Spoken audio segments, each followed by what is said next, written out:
BJP Malkajgiri MP అభ్యర్థి ఈటెల రాజేందర్ మేడ్చల్ కలెక్టరేట్లో nomination దాఖలు చేశారు. 2 సెట్ల నామినేషన్ పత్రాలను రిటర్నింగ్ అధికారికి అందించారు ఈటెల సతీమణి జమున 2 సెట్ల నామినేషన్ దాఖలు చేశారు. నామినేషన్లకు ముందు మేడ్చల్ కలెక్టరేట్కు ఈటెల భారీ ర్యాలీగా వెళ్లారు. ఆయన వెంట కేంద్ర మంత్రులు కిషన్ రెడ్డి, హర్దీప్ సింగ్ పురి ఉన్నారు.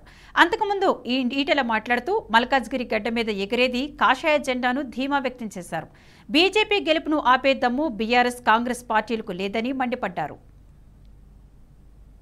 గేటెడ్ కమ్యూనిటీల్లో కావచ్చు, అవి పాత కాలనీలు కావచ్చు, అవి బస్తీలు కూడా కావచ్చు, ఎక్కడికి వెళ్ళినా కూడా టాప్ నుంచి మొదలుపెట్టి కింది స్థాయి వరకు అందరూ ఒకటే అంటున్నారు.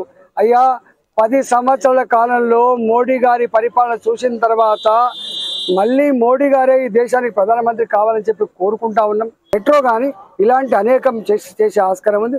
ఒక్క మాట చెప్పాలంటే ఇవాళ గతంలో ఉన్న ఎంపీ గారు కనీసం ఆ ప్రజల్ని కానీ ఆ సమస్యలు కానీ పట్టించుకున్న పాపన పోలేదు. కాబట్టి డెఫినెట్గా ప్రజలు ఇచ్చేటువంటి అధికారంతో 5 సంవత్సరాల కాలం మోడీ గారి అండదండలతో కేంద్ర ప్రభుత్వ సహకారంతో ఇక్కడ మల్కాజ్గిరిని ఒక గొప్ప నియోజకవర్గంగా తీర్చిదిద్దడానికి మీ సంపూర్ణ ఆశీర్వాదం కలిగించాలని చెప్పి ఇవ్వాలని చెప్పి పేరు పేరున కోరుతా ఉన్నా.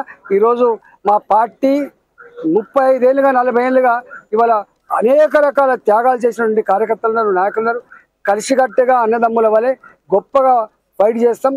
2 పార్టీల ఇలా కాంగ్రెస్ పార్టీ కానీ బీఆర్ఎస్ పార్టీ 2 పార్టీల డిపాజిట్ గల్లం చేసే పద్ధతుల్లో ఇవాళ రేపు మా కార్యకర్తలు కానీ మా నాయకులు కానీ రేపు ఫైట్ చేసి ఆ రిజల్ట్ను తేపోతా ఉన్నాం. మీ అందరికీ నామినేషన్లో పాల్గొన్న మా కార్యకర్తలకు, మా నాయకులకు, మా గౌరవ కార్పొరేటర్లకు, ప్రజాప్రతినిధులకి, వివిధ హోదాల్లో ఉన్నటువంటి నాయకులకు, మా మహిళా సంఘం కావచ్చు, మా యువ మోర్చా కావచ్చు, మా రైతు మోర్చా కావచ్చు, మా మైనార్టీ మోర్చా కావచ్చు, మా ఓబీసీ మోర్చా కావచ్చు, మా ఎస్సీ మోర్చా కావచ్చు, అన్ని సంఘాల నాయకులకు పేరు పేరుగా నేను కృతజ్ఞతలు తెలియజేస్తాను.